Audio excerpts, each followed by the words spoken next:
Hello everyone, and thank you for coming to our event today.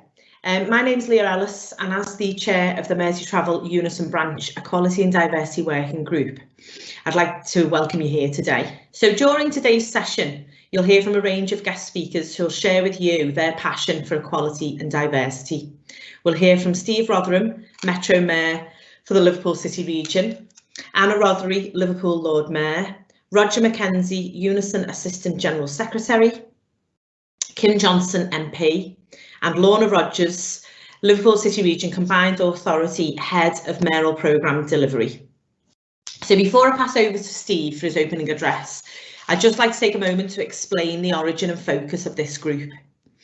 So the group was established in June 2020, following the appointment of the Branch Equalities Officer, and in light of a number of urgent political, cultural and societal issues that have highlighted the need for a stronger global fight against inequality.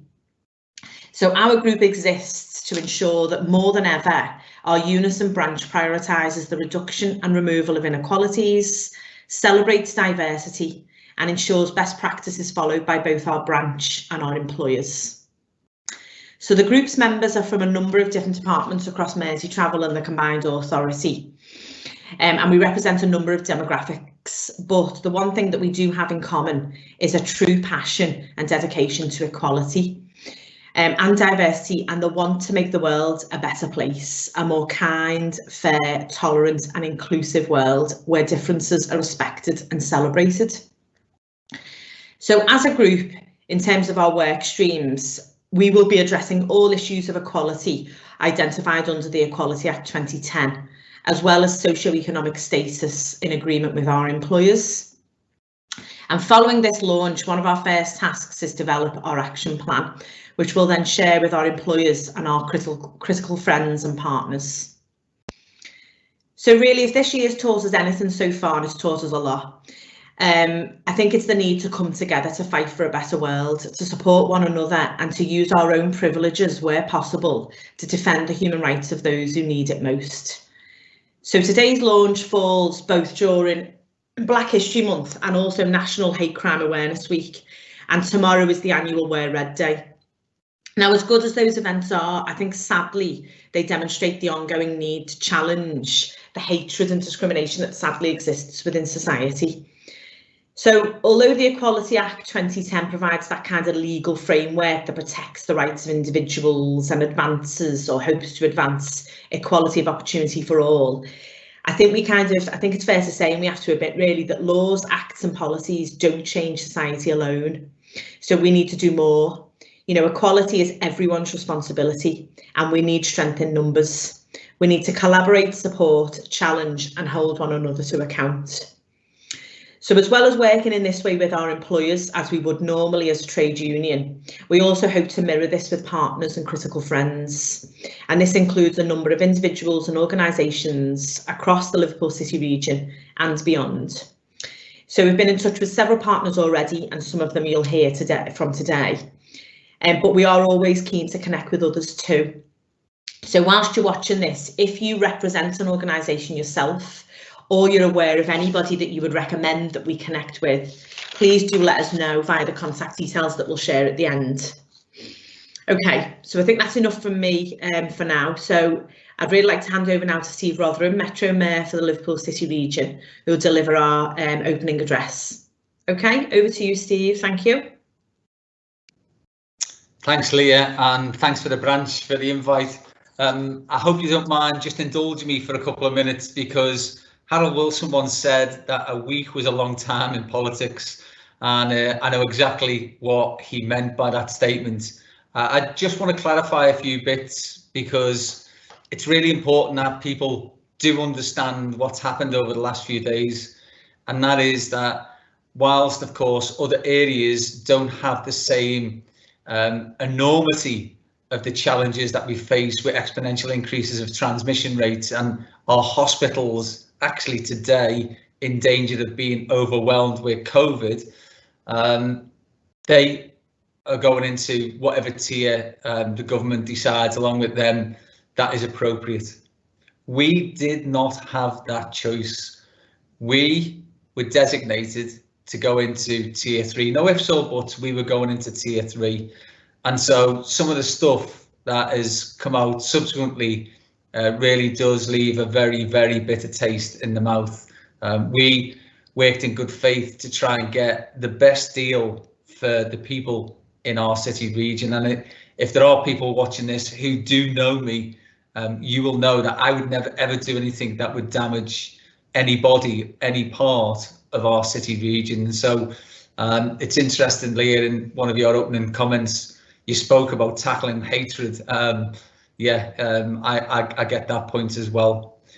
It's great as well that we're being joined by, or we are going to be joined by people like Anna Rothery, Roger McKenzie, of course, who people will know, Kim Johnson, our MP, our first black MP, by the way, from the city centre, and Lorna Rogers, who is the head of the Mayoral Development Programme in the city region. And so, despite the fact that we will be making further statements today on what I said earlier, and that's primarily, again, something that is one of the themes in this. It's around the fairness of the deal that the government implement for areas in tier 3. So, for instance, if you're in tier 3, that means that furlough kicks in, but furlough is at 2/3, as you know. Myself and Andy Burnham are going to be challenging this, and we'll say more about that later this afternoon. But the whole theme is about fairness and equality. And so, first of all, thank you all for joining the call. I'll just keep my remarks brief. I do think the branch took the right decision to set up this group in the wake of the scenes that we saw, the horrific murder of George Floyd earlier this year, and of course of others, and of course then the subsequent Black Lives Matter protests. And it's only 3 and a bit years since I started to lead the city region, and in May, God willing, then I want to stand for a further term. And that's because in that short period of time, I think we've done fantastic things in the combined authority in regard to improving the life chances of people here and increasing opportunities for Black, Asian and minority ethnic people in our city region. And I'll just tease out a few examples if that's okay. So we rewrote our investment strategy specifically to weigh more favourably the funding applications from organisations, for instance, that pay the real wage, recognise trade unions, avoid the inappropriate use of 0 hours contracts, use local supply chains, and employ people from underrepresented groups. We gave funding to Blackburn House, which people will know is a well-established institution for improving social justice and cohesion locally, and we gave £2.5 million to them to upgrade their learning facilities. I created on day one the Fairness and Social Justice Advisory Board, which will be here as long as I'm the Metro Mayor, but that's to bring equality to the fore in policy making, and the board is represented by Black and minority ethnic residents and has advised the CA on cultural issues, on structures, on practices, and of course on the policy implementation. We've also established Liverpool City Region's Fair Employment Charter, and I'm sure Lynn will say more about this, to tackle the rising in-work poverty and insecurity of employment, and in particular how we improve the employment prospects of BAME communities. And just before the lockdown, I provided the Mandela 8 Foundation with a significant funding package for the great work that they do in L8 and of course beyond, and that's part of what the remit I think really is now, to ensure that other people in other areas understand about the institutionalized discrimination against many people in our Black and minority ethnic communities. But I've said, people have heard me before, I know it's not enough, there's more to do. The statistics are familiar to us all, but I just want to tease some of those out. And so that is that there's a disproportionate underrepresentation of BAME in apprenticeships locally and of course nationally. The employment gap in the Liverpool City region is 17% between white and BAME residents. In the country, there's a pay gap, of course, the gender pay gap, but there's a pay gap of £1 per hour.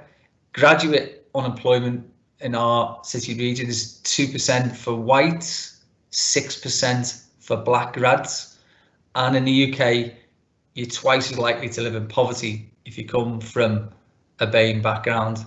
And these statistics, both national and local, are shameful. So working with our trade unions and obviously the brothers and sisters who'll be watching this, I'll make it my mission to ensure that the Liverpool City region does something about these things to improve the outcomes for the lives of people who are underrepresented here, to show that things can be done differently, to show that we can change the status quo, and to show again, as we always have, that where Liverpool leads, many other areas will follow. And I know that people potentially will want to ask questions. I'm more than happy to do that, as you said, via the chat. Thanks, Leah.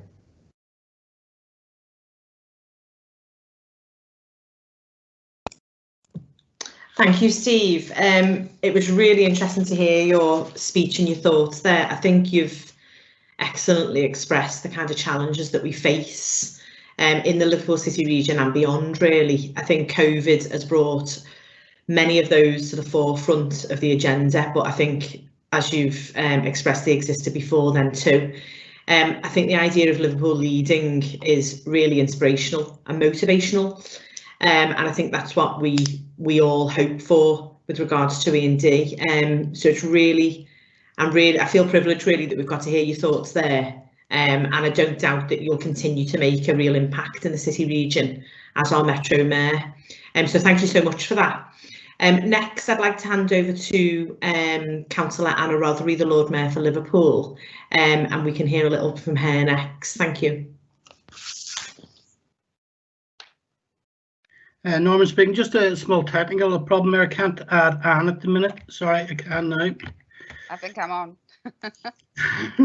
You can't keep me out of anything, Cal. It was fine. Sorry, Anne. Thanks, Norman. Right, okay, so you know, talking about what are we doing in terms of race equality. I mean, we all know about the murder of George Floyd. He's not the first, you know, and it's not just the US. This is going on globally. The difference between Black Lives Matters is that Black Lives Matters has come along at a time when we're all in COVID, and that has basically given us an opportunity to tap into our emotional intelligence, and it's also given us the time to step back somewhat from our day-to-day concerns and look at racism in its entirety and how it impacts on individuals and the negative impact it has on people's mental health, well-being, economic equality, ability to be strong role models, etc. And so in terms of the work that we're doing, this is not a new issue. It always sort of raises its head round about this time of year in terms of Black History Month. The difference between this year and other years that have gone by is that this is not a 1 month issue. This is a large movement, international movement around Black Lives Matters, where, you know, we are mainstream now, and it's not just in terms of our diverse communities. Our allies from other cultures and faith are there behind us, 100% supporting us.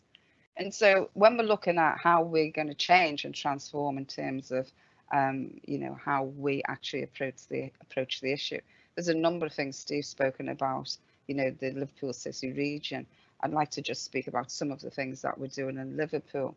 So, you know, our Mayor Anderson has set up the Race Equality Task Force, you know, as he agreed, and as I firmly believe, very, very late in the day. We haven't done nearly enough in terms of tackling race inequalities in the city. However, we are now on a path to change that. And so the Race Equality Task Force is being led by Tracy Gore. And Tracy Gore is a very experienced chief exec of Steve Biko Housing. She's been an activist within the Liverpool 8 and wider, further afield for many, many years. And so she has got the arduous task of taking evidence and bringing information together in terms of the impact, the disparities, focusing on the professions and the industries that we need to look at, and how do we eliminate things around, as Steve spoke about, supply chains. How do we get around the legislation that doesn't allow us to recruit from particular groups? This has always been a huge barrier in terms of the race equality movement. And so, you know, talking about some of the approaches, I just want to say that, you know, whilst we really do need the political drive from our Metro Mayor and elected Mayor in Liverpool and further afield, we can't achieve this alone. This is not just a political responsibility. We have to work with our businesses, our educators. We have to work in partnership with our unions. You know, racism transcends all professions. It'd be very naive to think that, you know, because we celebrate Black History Month and we support Black Lives Matters, that everybody's coming from the same position. And this is what's always been the big difficult issue in terms of making any inroads in terms of the disparities that we see across the board. And so I'm working with Hope University. I'm really pleased to say that we've just gone live with 2 new programs which are based on positive action principle. One is to increase Black social workers and the other one to increase Black teachers. And so the Black social workers and Black teachers programs are a foundation degree, an MA. But the difference on this initiative is that it's an end-to-end model, which is the model that I've utilised and the model that I've been working to. Under the auspice of Lord Mayor, I also have my theme as being equality for all. So this enables me to do work with our partners across the city region and nationally. So we've worked very closely with Bristol City Council, with Marvin Rees and his deputy Asher Craig. And so we're working very closely together to try and challenge the perceptions within the professional world in terms of recruiting from diverse communities. So going back to the educators and what we can do with educators, we don't utilise our universities enough. And so the programme came about after meeting with the Vice-Chancellor, Gerard Pillay, and having a very, very frank conversation about the role of universities.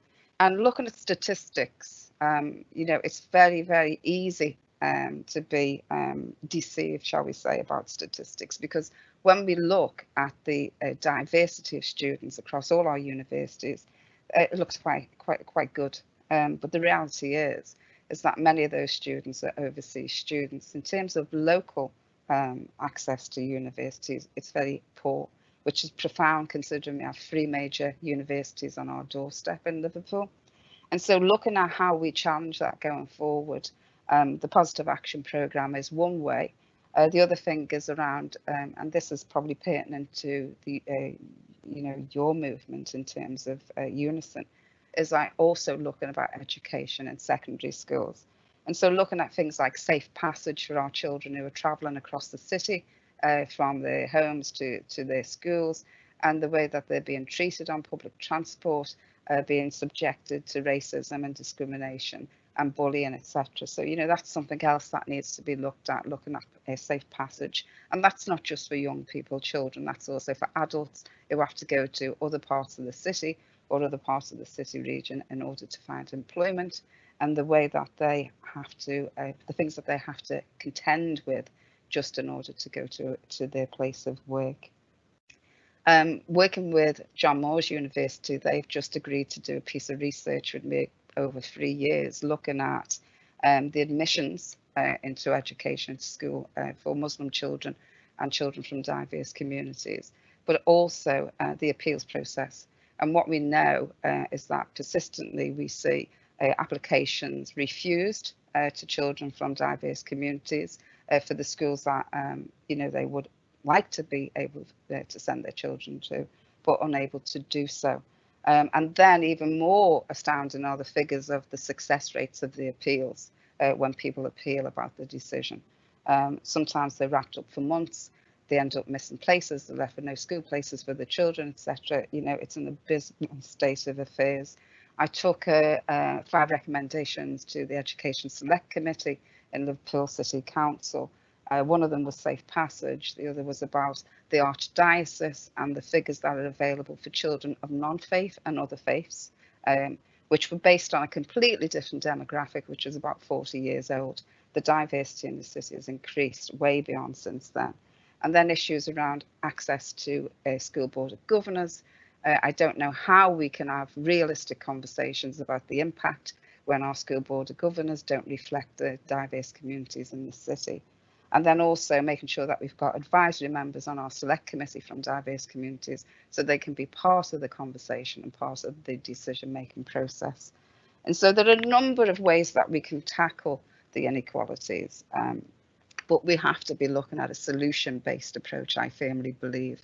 We're looking at Black History Month, we're looking at enslavement, we've also got the issues around street names and statues, etc., which are all important issues. However, my focus remains on the solutions in terms of economic equality.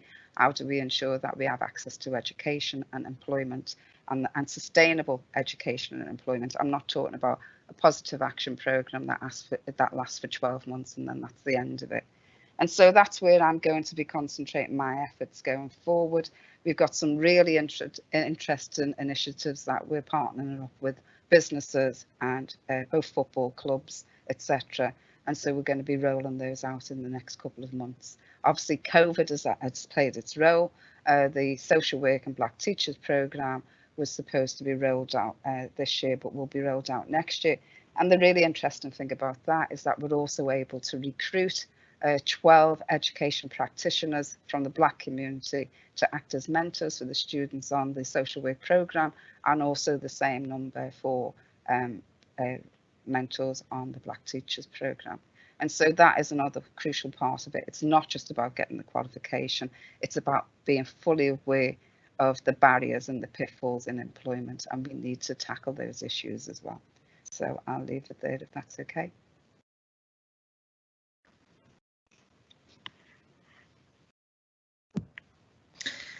Thank you so much, Anna. It was fascinating to hear. I think you, in a sad way, I think you've highlighted some of the realities of the city, and it is uncomfortable to hear, but I think we need to feel uncomfortable. I think we need to hear this. I think we need to be aware of where we are behind or where we're not doing well enough. I'm sure, though, with your appointment and all the kind of projects and initiatives you've said that you're championing, hope that, you know, we see a change in things sooner rather than later. I know COVID has been nothing but a challenge in some ways, but like you said, it's given us the time to reflect that perhaps we wouldn't have had. We've stopped slightly, haven't we? We've got that time to read and talk and think. So I feel hopeful as well as uncomfortable about the reality. So thank you so much. It was really interesting to hear your thoughts, and it's really good to hear that, you know, you're working hard on fighting the good fight. Thank you, Lee. No problem. I'd next like to hand over to Roger McKenzie, if that's okay. Thank you. Hi there, everyone. Thanks ever so much for the invitation. Always great to hear from Anna, and always great to hear from Steve as well. Both do magnificent work in Liverpool and across the Liverpool City region, and really awe-inspiring work, and work that I think does inspire the rest of us across the country. I want to start my contribution by taking you back a little bit to more than 50 years ago, to an incident that happened in a small industrial town in the West Midlands in the Black Country. So Black woman, pregnant, walking home from doing a cleaning job. She was pregnant, she was on her own, it was a dark night, and she was attacked in the street. She was attacked, not in a quiet street, there were other people there, but she was attacked by, she says, some teddy boys. They nearly killed her, and they nearly killed the child that she was carrying. That woman was my mum, and the child she was carrying was me. So this isn't an academic question to me about equality. This literally is a matter of life and death and how we stand up for each other. There were people who could have stopped that attack and they chose not to. And this isn't just a story that can stay 50 plus years ago. This is something that is happening today. Again, people are getting attacked in their communities and are scared to leave their homes, not just because of COVID, as difficult as that is for many in the Black community, because it hits us harder than everybody else. But it's the second pandemic of racism, that we have to tackle as well, with the same seriousness that we, many of us, I won't say all of us, but many of us are trying to tackle the COVID pandemic. Because what we do know about the COVID pandemic is so many Black workers have been put in harm's way by the mismanagement of the pandemic by this government. And that is a fact. That is what has happened. In care homes up and down the country, that's what's happened. In health authorities up and down the country, in hospital trusts, that's what's happened. Some months ago, I remember being asked to join a local commemoration after the death of George Floyd by our local health authority branch, where I live now in Oxford. And we were all asked to take a knee, and our branch officials were going to read out all the names of all of the Unison members who had died during the pandemic at that stage. We took a knee and we listened to these names being read out. There were lots and lots of names, and what was really clear just by listening to these names of how many people were clearly identifiable as Black people. And we can't allow that sort of stuff to happen again. We can't allow that sort of mistreatment of the Black community to continue. We can't allow racists to march through our communities, racists to infiltrate our workplaces and try and divide us as workers against each other, because that is what is happening. That is what is happening.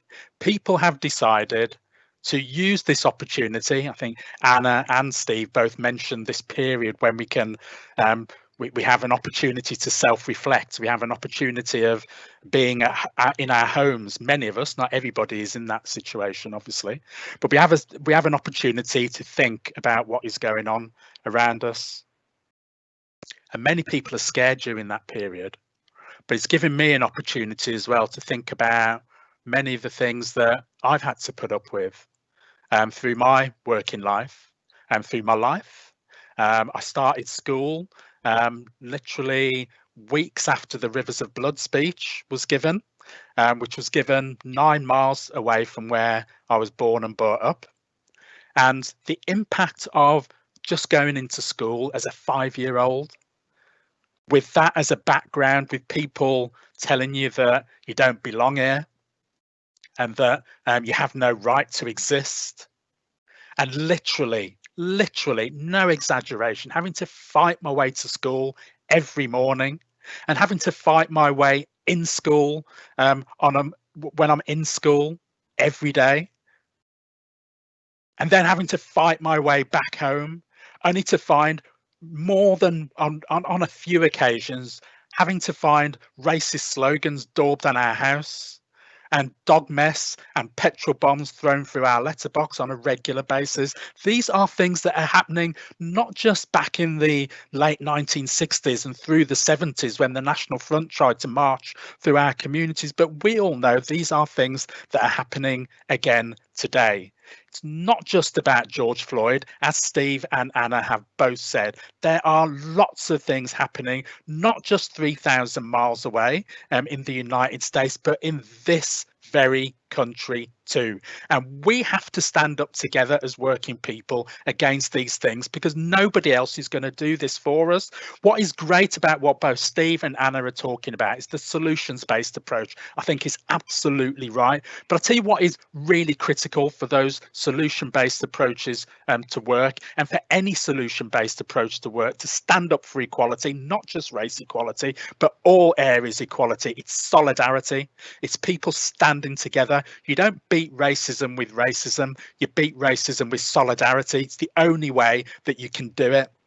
And that means we all have to come together, so that people who try and divide us against each other absolutely understand they're not going to succeed, because there's more of us than them, apart from anything else. And we are prepared to lift our voices for all areas of equality.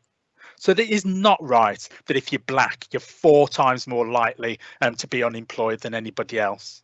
It's not right that if you're a woman, you still have this massive pay gender gap to put up with. It's not right that if you're disabled, you are still treated with disdain in many workplaces and you still don't get access to what you're entitled to. If you're transgender, that you are treated so badly as so many of our transgender brothers and sisters are, and you are discriminated against because of your sexuality, discriminated against because of your age. We could go on. These things need to be tackled. And what makes this initiative by the Unison branch so important, 100% behind you for this, is because you've embarked on a really difficult route.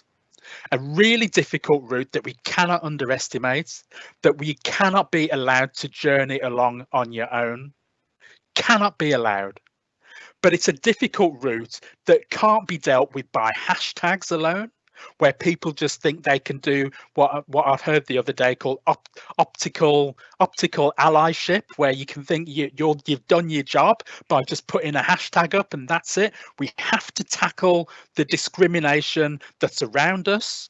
And we also have to tackle the prejudices that we, all of us, hold ourselves, and be prepared to be honest about what we face, and be prepared, most importantly, to do something about it. And on no occasion will I exclude the trade union movement from that at all. I will not do that, because I've been around the movement too long, and I've seen too many people who've talked the talk but haven't exactly walked the walk. It is up to us to say that equality benefits everybody. It's up to us to fight for that equality, to stand up and argue for it, even when it's difficult, even when it's people we work closely with, even when it's family and so-called friends. And we have to have really difficult conversations with those people. We can't shy away from them. We have to do it. That's what fighting for equality is really all about.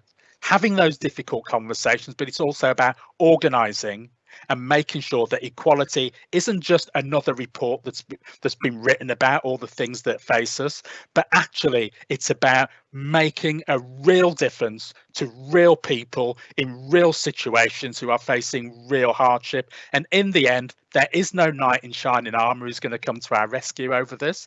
Doesn't exist. The only people we've ever been able to rely on as working class people, the only people, is each other. We have to rely on each other, and we have to stand with each other. We have to organise with each other, and we have to make a difference together.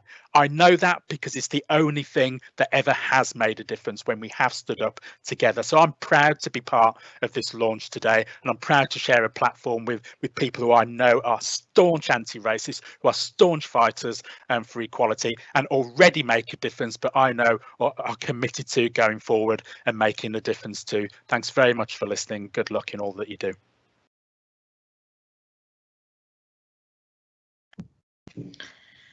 I'm not sure where to begin there, Roger. I've written a page full of notes because I thought your speech was just beyond inspiring. I feel privileged that you've shared the story about your mum and you. I don't even know if I can express how tragic it is to hear that story, but also to know that that still happens on a daily basis, that we still have those issues in society. I do think it's hard sometimes for people to empathise. And as we said before, we spoke about this earlier, it's uncomfortable, you know, but we have to be allies of one another. Like you said, we have to be aware. For instance, I have to be aware of my white privilege. You know, we have to understand that it isn't easy, or it's not the same experience for everybody just to leave your house. You know, not everybody leaves their house feeling safe. And we've got to come together to try and tackle these issues. And, you know, I can proudly say that Liverpool in the past, you know, we have said no to the far right, you know, and we need to do that again, and we need to continue to do that. They are not welcome in this city region. And I can safely say, I think the majority of the city stands by that. Unfortunately, not all. And I think there has been, sadly, a kind of redefinition of even the term racism. And I think it's about going back to, you know, the understanding of what racism is, along with, as you say, all inequalities and all discrimination. And it's about us standing together. It is a really difficult route, you know, to some extent we're trying to save the world, and it's not going to happen overnight. But if we don't come together and we don't talk about this, and we don't look at, you know, let's not be tokenistic, let's not just put our black square on Instagram, let's go beyond that and work together, then change won't happen if we don't force it. So I thought yeah, thank you so much. Privileged to hear it. And I can't wait to work together even further after this event. So I don't go on so long anyway. I'll hand over now to Kim Johnson MP, please. Thank you, comrades, and thank you to the Merseytravel branch for the invite. And hopefully when Roger becomes the new General Secretary of Unison, you'll work even closer together. There you go, Rog, shout out. I'm very privileged and proud to have been elected as the MP for Liverpool Riverside in December 2019.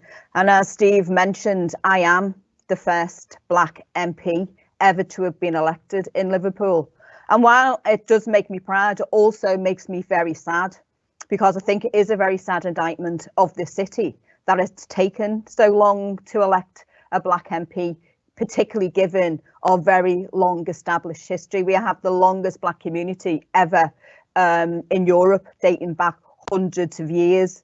And so that is an issue. And prior to being elected an MP, I used to work for the City Council in adult services. I was a member of the Staff Diversity Forum, and I was forever challenging the council over its very poor recruitment, selection and retention of Black staff. We have a Black population in the city of just over 11%.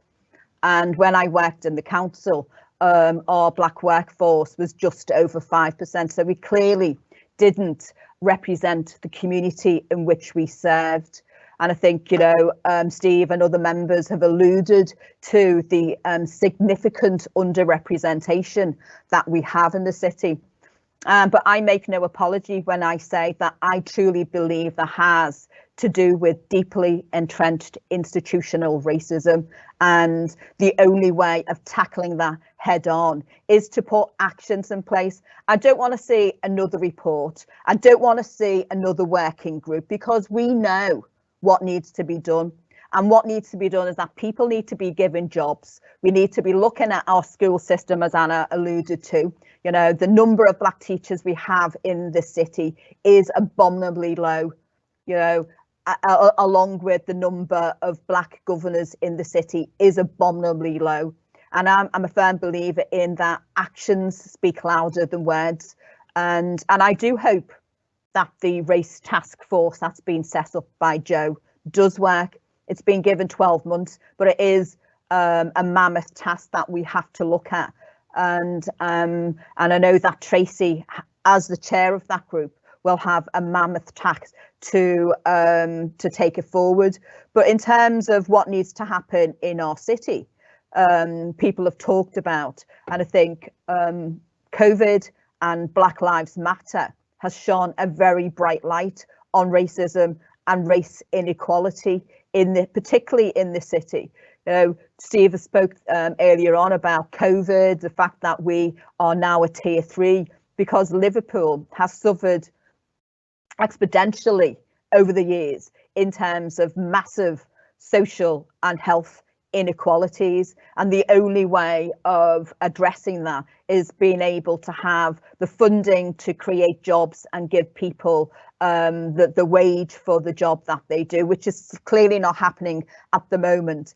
And we know that as a result of COVID and at the end of furlough, that we will be hitting a massive job tsunami just around the corner in October when the furlough scheme ends. And I know that the Chancellor has offered a funding package to the city, but 67% is not going to hit it. You know, in terms of rent and bills have not been reduced by 67%. So people are going to be struggling in terms of moving forward.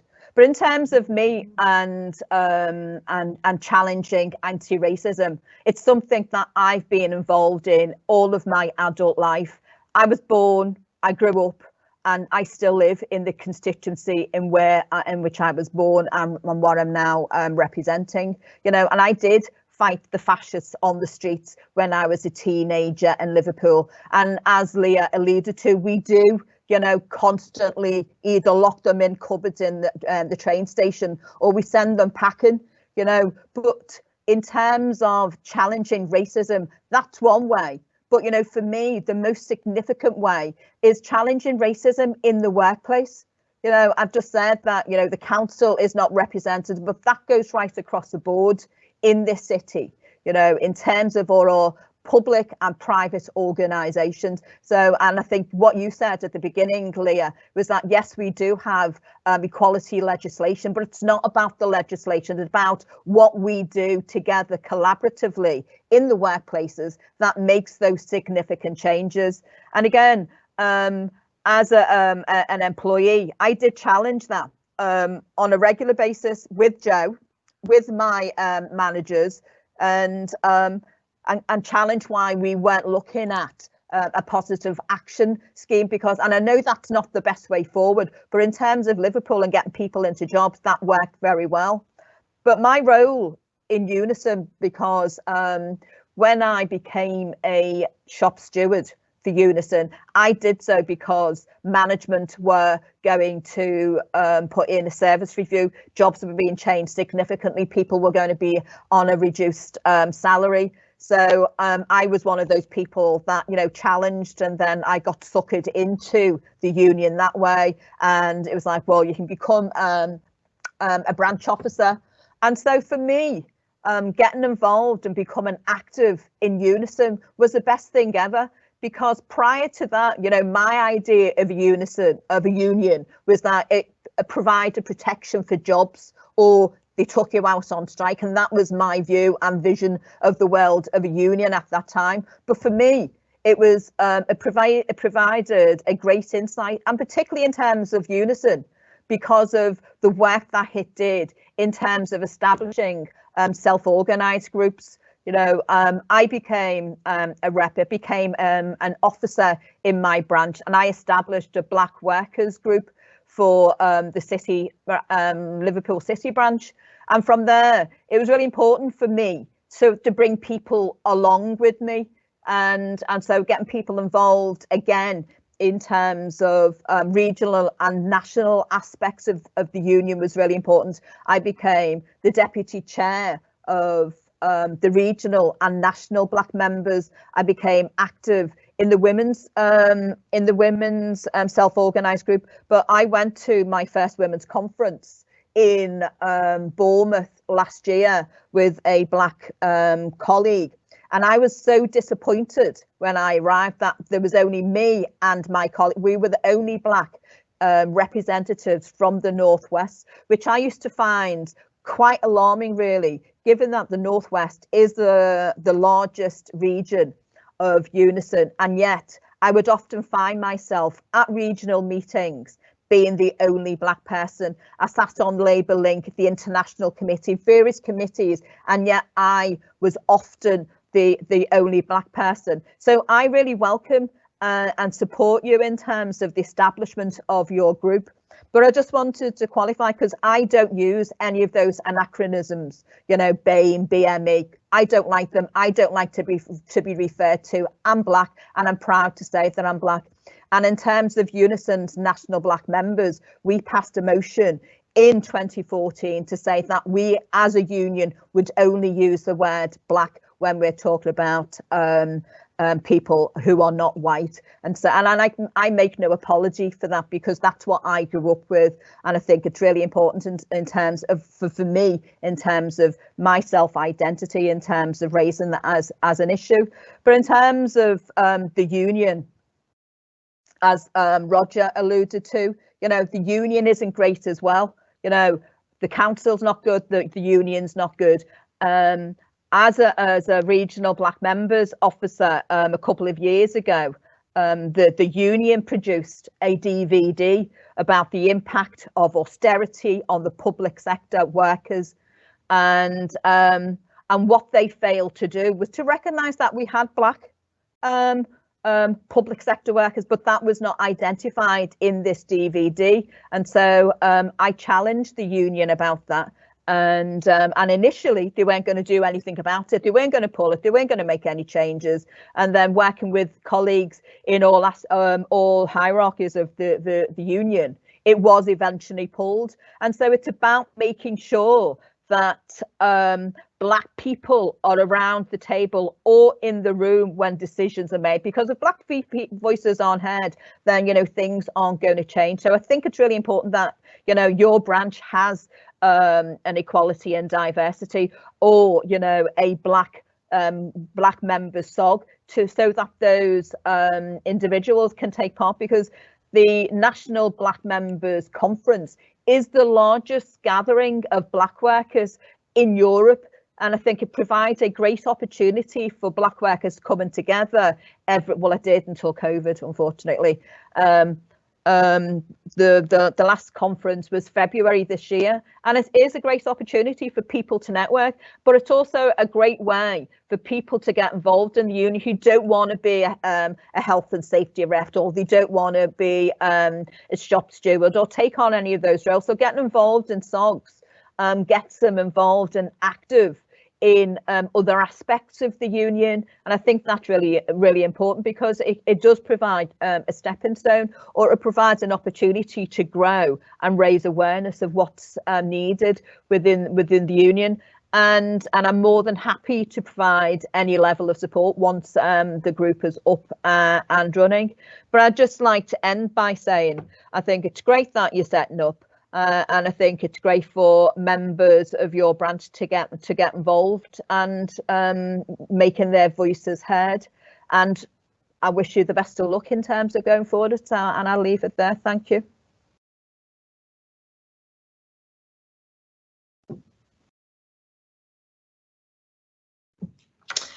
Oh, thank you so much, Kim. I could see some rounds of applause in the back office there as well.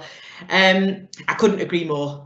We have a Black members officer who sits on the Equality and Diversity group, and we are currently, and certainly he is looking at developing the self-organised group, the SOG. Challenging, to say the least, due to the lack of kind of uptake and the lack of Black members within our branch. Which is something we know we need to address, but he's also going to make connections with branches outside of R1 so that we can look at maybe a city region group, because like you say, you know, we've got to come together. There needs to be that platform. We're also discussing as a group that I'm really glad you said so, the term BAME.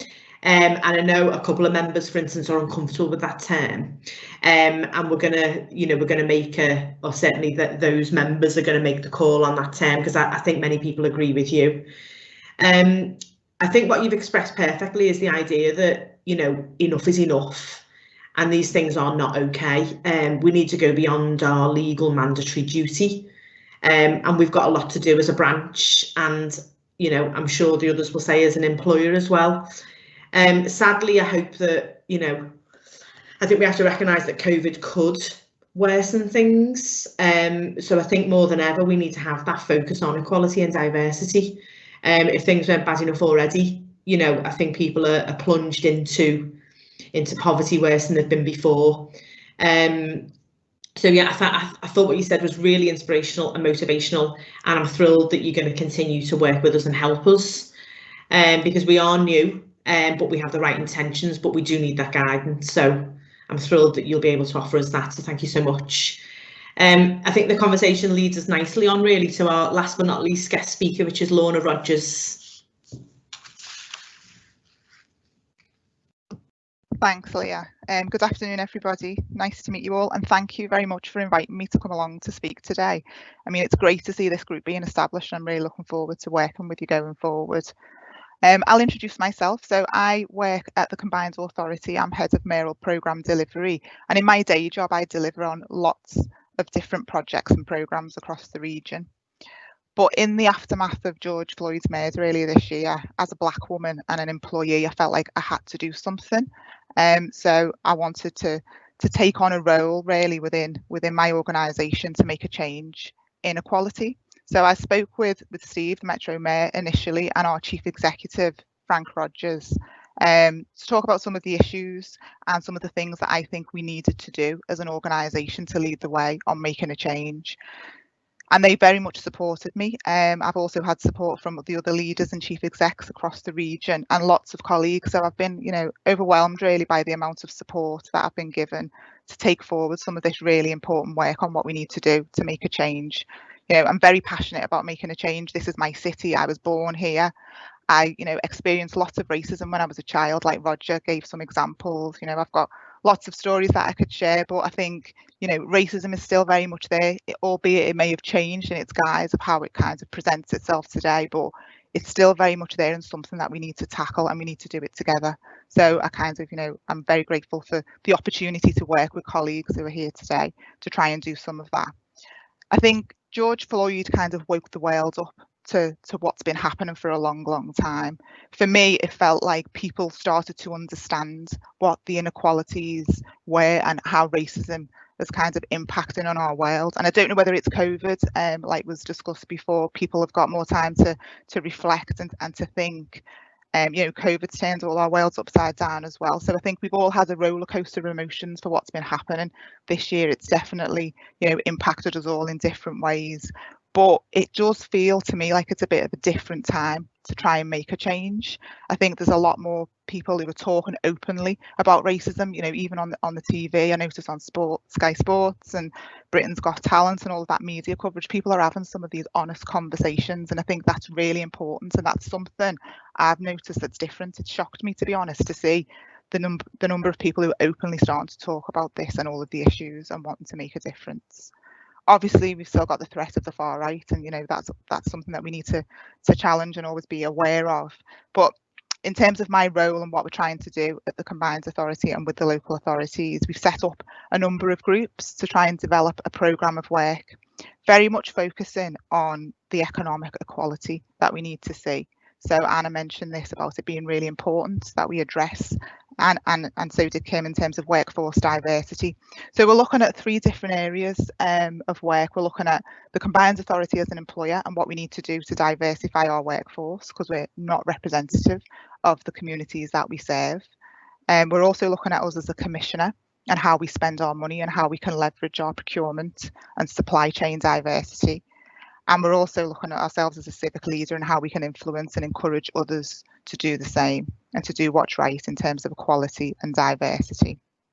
So I'm not going to talk about the stats, because I know, Roger and Steve mentioned all the statistics. I think we've got lots of data, we've got lots of research that's been done. We don't need to do that anymore. I think what we need to do is take some action and implement some of the recommendations of some of that work that's been done, and to sitting on shelves gathering dust. So I'm very much about developing solutions in collaboration with communities and with partners and stakeholders. It does need a whole system change. It's not something that's going to happen overnight, like Leah said. It's going to be a long time before we see some of the kinds of, the benefits of some of this work that we need to do. But we need to do it together. So some of the things that we're doing internally as an organisation, we're reviewing our recruitment practices. We're looking at our learning and development and how we can be better in this space and how we can be more transparent about our data and the actions that we need to take to become a more diverse workforce. We've also got our Build Back Better plan, which has inclusion and fairness threaded throughout it. And I think, you know, in order for us to do this, we need to highlight them inequalities and look at the opportunities to address them. And as I said, we've got opportunities with social value, with our public procurement, making sure we engage with communities and understand what the challenges are and what we need to do differently. And I think creating jobs, which obviously is going to be difficult in the current climate, but where we are doing this, we need to make sure that they're accessible to Black people. And we talked a little bit, you know, Kim mentioned about positive action. We're looking at how could we make a sustainable positive action programme work across the city region to try and level up. But I think all of this needs a lot of hard work, it needs commitment, it needs accountability, and it needs strong leadership. So we need to make sure that all of our leaders and decision makers step up to this and help us drive this agenda forward. The Combined Authority has also undertaken an equalities audit, just for information if people don't know. So that's looking at all equalities groups, and that'll come out with a number of recommendations of what we need to do to improve. So the work that I'm doing is just focusing on race, but there is other work going on across the other equality groups within the organisation. We will be issuing a declaration of intent very shortly, and I think that's to outline our ambition, our commitment, and what actions we want to take so we can be transparent to people on the work that we're trying to do around improving race equality. So if anyone wants to get involved or has got any further questions, I'm very happy for people to get in touch with me directly. I'm happy to talk it through. Thanks, Leah. Oh, thank you, Lorna. Obviously, we've worked a little together already, so I know a little bit about the work that you're doing, but I think it's probably quite new to some of the people who are watching today. So I think it'll probably lead to a lot more questions. But I think the work that you're leading on is much needed, and I'm sure that you'll do the best job at leading that. I think one thing that you said at the start really rang true to me when you said that I think the murder of George Floyd kind of woke up the world. I think to add to that, it's because we live in a world of social media now, don't we? And I think, you know, uncomfortably, you know, we see these murders in our own homes. You know, we see them in the palms of our hands. It's difficult to escape these kind of actions. And I think it did wake the world up. And I think it's led to more empathy than perhaps some people had before, and more of an understanding. But it isn't, I think a few people have said so far today, it isn't just those kind of grotesque murders, it's everyday racism that people are experiencing. But race aside, it's everyday discrimination that people of all walks of life and demographics are facing. So I think it's brilliant that the organisation is addressing the kind of race equality agenda. I just hope that as a Unison group we can push the organisation to look at all areas of the Equality Act and to make sure that we do more than just our legal kind of mandatory duties to protect the rights of all individuals. I think it's fair to say that we've heard some absolutely fantastic speeches today. And I'm thrilled at the prospect that I and the group and the union can work together with the people that have spoken today, and that we can hopefully achieve great things for our organisation, city, region and beyond. You know, it's very easy to be self-critical. It's very easy to feel overwhelmed. But, you know, I think it's fair to say that we are all fighting the good fight. We're all here for the right reasons and we all have the best intentions. So to kind of close today then, I'd really like to obviously again to thank all of our guest speakers. So Steve, Anna, Roger, Kim and Lorna. I feel privileged that you've been here today. I'm very grateful that you've shared your kind of passions and stories with us. So following today's event, you will receive a thank you email with some useful links and information about how you can get involved and what more you can do following today's meeting, because I'm sure that this will have motivated and inspired so many people that have watched today. We will have taken a recording of this, so we will share this as well. So if anybody couldn't see this live, they'll be able to watch this afterwards. But if you do have any questions for any of the guest speakers today, or for me or for the group, please do send us those via the email and the Twitter link that will be available in a moment, and we will pick those up and answer those. We are a new group, but we're working hard, and things will take time.